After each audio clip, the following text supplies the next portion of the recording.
หน้า471ตั้งแต่อามิสเหตุพุตตาวีติอามิสเหตุภิกขุนิโยโอวัทันติติสิกขาปทัญจะเป็นต้นไป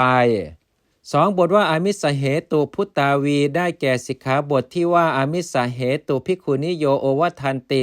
1สิกขาบทว่าด้วยปวารณาภิกษุผู้ฉันเสร็จแล้วด้วยของเคี้ยวเป็นต้นอันมิใช่เดน3บทว่าเอหิอนาธริพิงสาได้แก่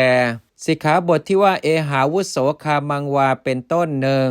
อนาธริยสิกขาบทภิกขุพิงสาปนกาสิกขาบท2บทว่าอปนิเทจะชีวิตต่างได้แก่สิกขาบทว่าด้วยการซ่อนบริขารมีบาทเป็นต้นสิกขาบทว่าด้วยการแกล้งปรงชีวิตสัตว์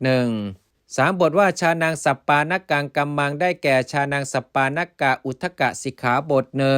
ปุณกัมมายุโกตนะสิกขาบทบทว่าอุณสังวาสนาสนาได้แก่อุณวีสติวัสสาสิกขาบทสิกขาบทว่าด้วยการอยู่ร่วมกับภิกษุที่ถูกสงฆ์ยกวัดนาสิตกาสามเณรสัมโภคสิกขาบทบทว่าสหธรรมิกาวิเลขาได้แก่สหธรรมิกาวุจจมานสิกขาบทสิกขาบทที่มาว่าวิเลขายะสังวัตตันติ2บทว่าโมโหอโมลเกนะจะได้แก่สิกขาบทว่าด้วยเป็นปาจิตตีเพราะความเป็นผู้แซงทำหลงสิกขาบทว่าด้วยการโจทย์ด้วยอาบัติสังฆาทิเศษไม่มีโมล3บทว่ากุกุจจังจีวรังทัตตวาได้แก่กุกุจจาอุปาทนาสิกขาบทสิกขาบทว่าด้วยการให้ฉันทะเพื่อกรรมที่เป็นธรรมแล้วกลับบ่นว่าสิกขาบทว่าด้วยการให้จีวรแล้วกลับบ่นว่า2บทว่าปริณามายะปุคเลได้แก่สิกขาบทว่าด้วยน้อมลาภสงไปเพื่อบุคคลบาทคาถาว่าอกินเตอากาละอชินเทได้แก่สิกขาบทที่มาว่าพระผู้เป็นเจ้าบุรุษบุคคลนั่นจักทำประโยชน์อะไรแก่ท่านสิกขาบทว่าด้วยการอธิษฐานอาการจีวรว่าเป็นการจีวรแล้วให้แจกกันสิกขาบทว่าด้วยการแลกจีวรกับภิกษุณีแล้วชิงเอามา